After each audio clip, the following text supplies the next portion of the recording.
제 옷을 따라하고 제 말투를 따라하더니 이제는 하다하다. 저는 단지 사회생활에 지쳐 다정한 친구 하나를 믿었을 뿐입니다. 그런데 그 애가 마지막으로 제게 남긴 말, 아직도 귓가에 맴돌아요. 나는 너랑 똑같아지고 싶었던 게 아니야. 그냥 너를 갖고 싶었어. 저는 올해 20대 후반, 이제 막 사회에 발을 디딘 사회초년생입니다.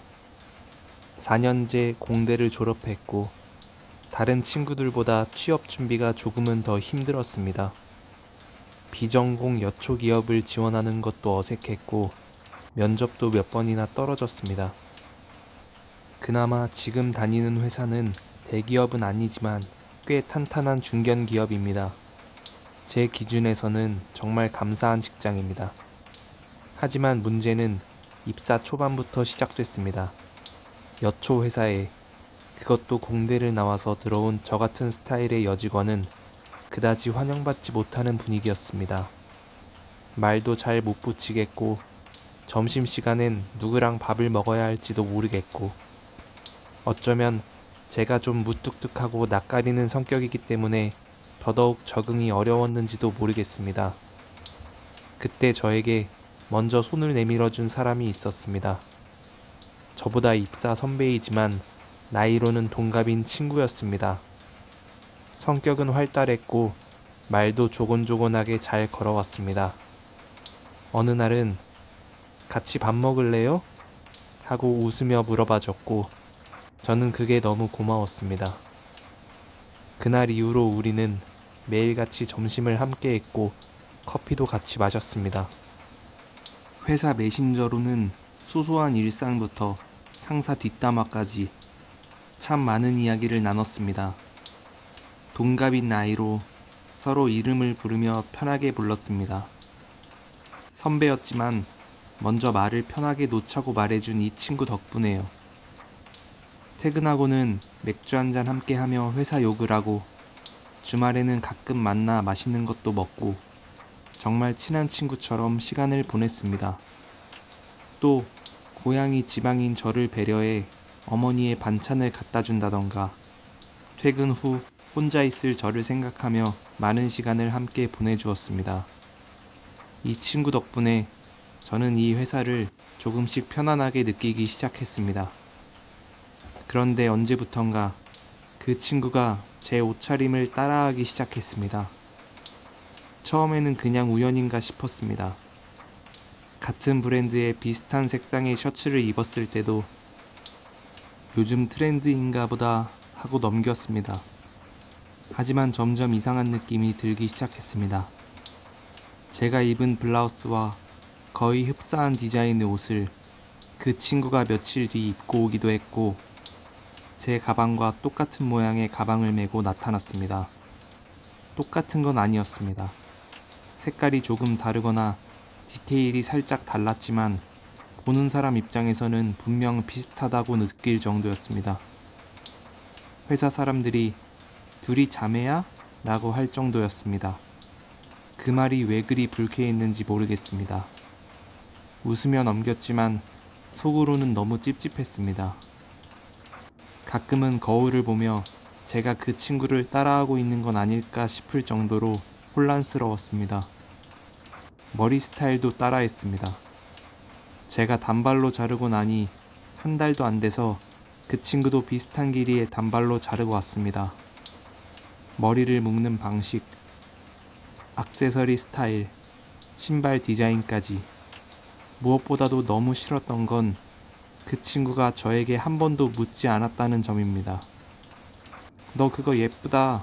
나도 사도 돼?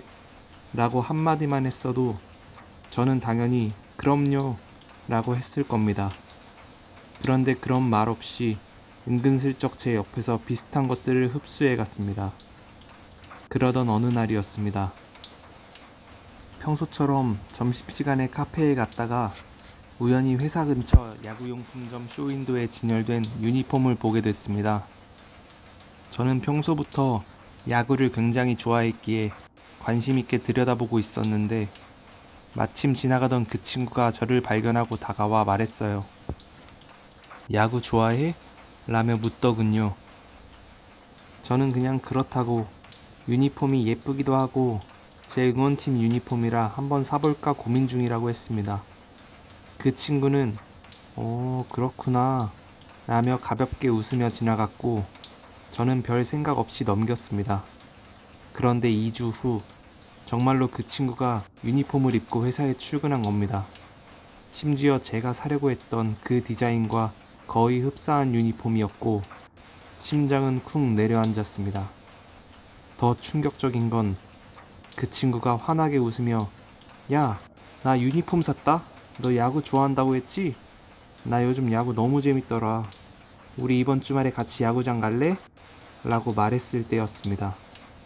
저는 멍한 기분으로 너 야구 안 좋아하지 않았어? 라고 묻자 그 친구는 아주 자연스럽게 근데 너 때문에 관심 생겼나 봐. 요즘 응원팀 경기도 찾아보고 있어. 라고 말했습니다. 저는 웃으며 넘겼지만 속으로는 소름이 끼쳤습니다. 단순히 스타일이나 물건을 따라하는 걸 넘어서 이제는 제 취미까지 베껴가고 있다는 생각에 불쾌함을 감출 수 없었습니다. 저는 점점 그 친구가 무서워지기 시작했습니다. 혹시 이 친구 나에 대한 집착이 있는 걸까? 하는 의심이 들었고 자연스럽게 거리를 두려고 했습니다. 그런데 그럴 때마다 이상하게도 그 친구는 더 적극적으로 다가왔습니다. 하루는 퇴근 후 조용히 책을 읽고 싶어 회사 근처 북카페에 갔는데 얼마 안 있어 그 친구가 나타났습니다. 뭐야, 너도 여기 자주 와? 나도 이런 데 좋아하는데 하하하 라며 옆자리에 앉는 겁니다. 저는 혼자 있고 싶다는 말이 목구멍까지 올라왔지만 괜히 기분 상하게 할까봐 꾹 참았습니다. 그러다 점점 더 심해졌습니다. 제가 SNS에 올리는 카페나 식당을 며칠 후면 꼭 따라가 인증샷을 올리고 제가 평소 좋아한다고 했던 화장품 브랜드나 향수를 그대로 따라 사기 시작했습니다. 그리고 모든 행동이 마치 우연히인 듯 자연스러웠기에 누구에게 말해도 오해처럼 들릴까봐 속으로만 끙끙 앓고 있었습니다. 그렇게 지내던 어느 날 제게 남자친구가 생겼습니다. 몇 년 만에 생긴 연애라 하루하루가 설렘의 연속이었고 오랜만에 느끼는 따뜻함에 마음이 녹아내렸습니다. 그리고 자연스럽게 가장 친하다고 여긴 그 친구에게 이 사실을 털어놨습니다. 그날도 평소처럼 둘이 점심을 먹고 커피를 마시며 웃고 있었는데 저는 자연스럽게 말했습니다. 나 요즘 연애해. 얼마 전 소개팅으로 만났는데 되게 괜찮더라. 그런데 그 순간 그 친구의 표정이 굳는 걸 느꼈습니다. 그 전까지 해맑게 웃던 표정이 순식간에 얼어붙었고 아무 말 없이 조용히 일어나 자기 자리로 돌아가 버렸습니다. 저는 너무 당황했고 뭐지? 질투하나? 아니면 기분 나쁜 일이 있었나? 하며 넘겼습니다. 그로부터 약 일주일간 이 친구는 저에게 인사도 하지 않고 밥도 따로 먹고 더 이상 저를 따라하지 않았습니다. 직장 내에서도 뭐야 둘이 싸웠어? 맨날 쌍둥이처럼 붙어 다니더니 이제는 따로 다니네. 친구끼리 싸우면 어떡해. 라는 우려 섞인 목소리로 들려왔습니다. 저는 며칠 고민하다 퇴근하고 이 친구에게 전화를 걸었습니다. 너 요즘 왜 그래? 혹시 내가 무슨 말실수라도 한 거야? 아니면 나에게 서운한 게 있어? 그러자 한참을 뜸들이던 친구가 조용한 목소리로 말했습니다. 나 사실 너 좋아해. 친구로서 말고 진짜로 좋아해. 나도 이런 감정 처음이라 많이 당황스러웠어. 처음엔 그냥 네가 멋있어 보여서 부럽고 멋져 보여서 따라한 줄 알았어. 근데 네가 하는 거 하나하나가 다 예뻐 보이고 좋아 보여서 계속 닮고 싶었고 그러다 보니까 내가 널 정말 좋아하고 있었더라. 저는 아무 말도 할 수 없었습니다. 머릿속이 하얘졌고 심장이 쿵 내려앉았습니다. 그러자 친구는 덧붙였습니다. 남자친구 생겼다는 말 듣고 진짜 가슴이 찢어지는 줄 알았어. 난 그냥 너를 사랑했던 것 같아. 근데 이건 내가 감당할 수 있는 문제가 아니더라. 미안해. 나 이제 그만 연락할게. 그렇게 말하고는 전화를 끊어버렸습니다. 그날 이후 친구는 제게 어떤 말도 걸지 않았고 눈도 마주치지 않았습니다. 회사에서는 여전히 마주치는 사이지만 모른 척 스쳐 지나갈 뿐입니다. 저도 처음엔 안쓰럽고 미안한 감정이 들었지만 시간이 지날수록 복잡한 감정에 휩싸이게 됐습니다.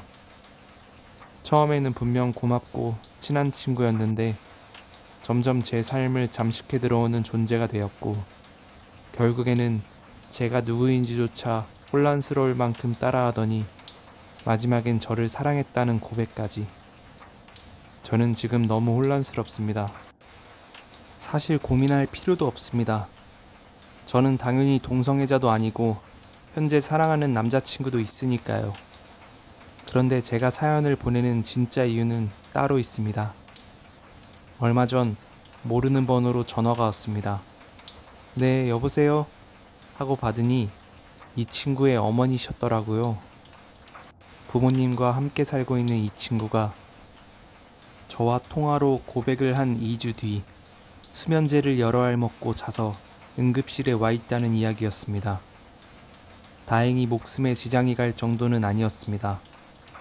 저는 너무 놀라 응급실로 달려가 이 친구의 어머니와 긴 시간 대화를 나누었습니다. 어머니께서 얘기하시기론 좋아하는 상대가 남자인 줄 아셨다고 했습니다. 요 며칠 힘들어하는 걸 보니 남자친구와 헤어져서 힘들었나 보다 생각하셨다고 하셨어요. 그래서 처음 수면제를 먹은 걸 확인하고 이 친구의 핸드폰을 챙겨 병원으로 왔고 남자친구인 줄 알았던 저에게 전화를 걸으셨다고 했습니다. 이 친구의 핸드폰에는 제 번호가 내 사랑으로 저장되어 있었다고 합니다. 저는 어머님의 이야기를 들으며 어떤 이야기도 하지 못했습니다. 그렇지만 계속 침묵을 지키면 저와의 관계를 오해하실 것 같아 사실대로 말씀드렸습니다. 저는 지금 사랑하는 남자친구가 있고요. 친구가 저에게 고백을 한 것도 맞습니다. 하지만 저는 동성애자도 아니고 이 친구를 친구 이상의 감정으로 사랑한 적이 없습니다. 라고 말씀드렸어요. 어머님은 고개를 끄덕이시며 잘 알겠다고 시간이 늦었으니 얼른 돌아가 보라며 택시를 잡아주셨어요. 돌아오는 택시 안에서 저는 펑펑 눈물을 흘렸습니다. 이 친구가 약 4개월간 나를 많이 좋아했구나 라는 감정과 함께 누군가가 나로 인해 목숨까지 위험해질 만한 사건이 생겼구나. 그런데 그 사랑이 내가 받아들이지 못하는 방식이다 보니 너무 혼란스러웠습니다. 나중에는 자책으로까지 돌아오더라고요. 내가 뭘 잘못했나? 내가 얘한테 꼬리를 쳤던 적이 있나? 저는 회사에 병가를 내고 잠시 쉬고 있습니다. 남자친구에게도 말하지 못하고 잠시 만남을 자제하고 있습니다. 하루하루 마음이 너무 무겁습니다. 이 친구는 금방 깨어났다고 어머님에게 연락을 받았는데 제가 연락을 해봐야 할까요? 연락을 한다고 하면 뭐라고 이야기를 해줘야 할까요? 아니면 그냥 몇 번이고 이런 일이 반복되어도 이 친구를 책임지지 못할 테니 이런 일들을 무시하며 살아가야 할까요? 정답이 있다면 저에게 정답을 좀 알려주셨으면 좋겠습니다.